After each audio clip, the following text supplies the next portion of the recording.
Hi, my name's Don Egan. I'm the founder of RSVP Trust, where lives are transformed and the poor are empowered.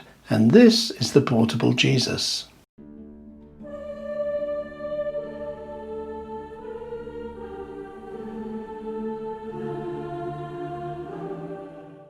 Hi, welcome and good to be with you today in this second in our series of Advent Thoughts. Today we're looking at light in the dark places and continuing with our look at John chapter 1. You remember in the last video that John began talking about in the beginning was the Word, in the beginning was Christ. Jesus is the Word.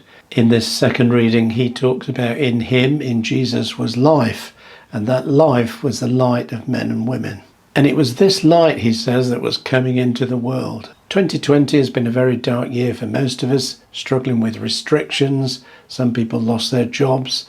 People's finances are struggling, and it's been a dark year for many people's mental health. Even in a normal year, the lack of daylight, the short days and the long nights can make people feel that they're living in a dark time. And this is why most religions have placed a festival of light of some kind in the winter months. And today we're thinking about the coming of Christ, or Christmas, the Christ Mass. John says of Jesus that the true light that gives light to everyone was coming into the world.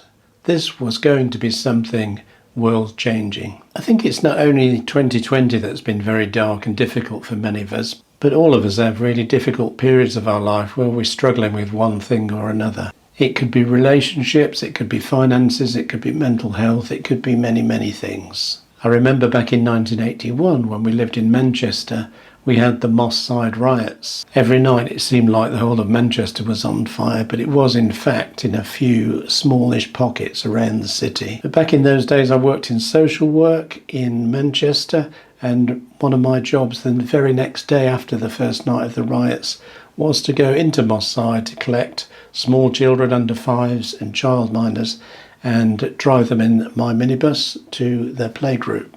And so I remember following the news quite closely. One of the things I spotted on the evening news the night before I went to drive down there the next day was that in the midst of all the police lines and the rioters and the brick throwing and the petrol bombs, a Quaker lady who stood in the middle of all of that chaos in the darkness, and she held a cardboard banner that quoted from John's Gospel, that the light still shines in the darkness and the darkness has not overcome it.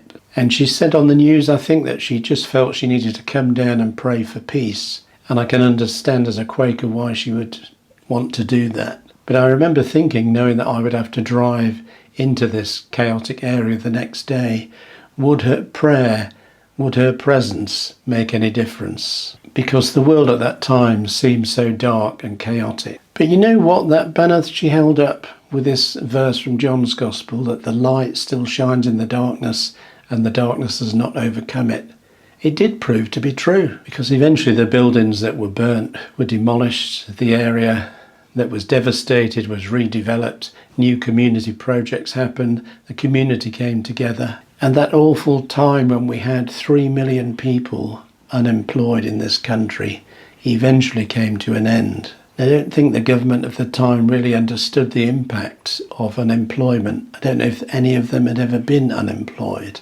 But to have 3 million men and women who couldn't find work, it was absolutely devastating. It was a dark time. But here was this little Quaker lady standing with this Bible verse on a piece of cardboard, right in the middle of the bricks flying, that the light shines in the darkness and the darkness has not overcome it.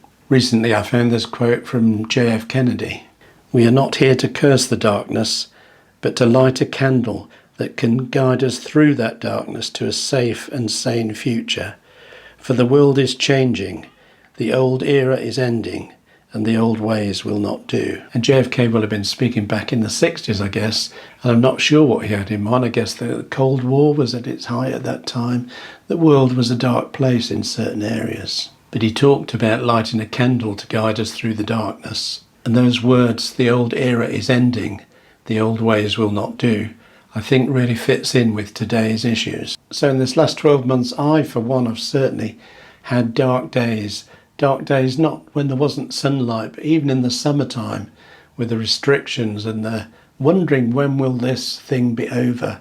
There were dark times in my head, in my heart, inside of me, and it was difficult to know how we could get through. But the message of this Advent is that the light still shines in the darkness, but the darkness has not overcome it. As we go through this Advent time, looking forward to Christmas, I want you to hold on to the fact, whatever you believe about life and God and everything, that there is a light in the darkness. Good always overcomes evil in the end. There is light in the darkness, and the darkness hasn't overcome it, and the darkness won't overcome it. If you found these videos helpful, you can become a partner and make a donation. I've left a link in the description below. This will help us not only continue with these videos, but also help with our work in Africa and the UK and in dark places. It will enable us to bring light. Also, don't forget to hit the red subscribe button and the little bell icon, and then you'll get notifications of further videos. Hopefully I'll see you in the next video in this series of Advent Thoughts. Thanks for watching, and I'll see you next time.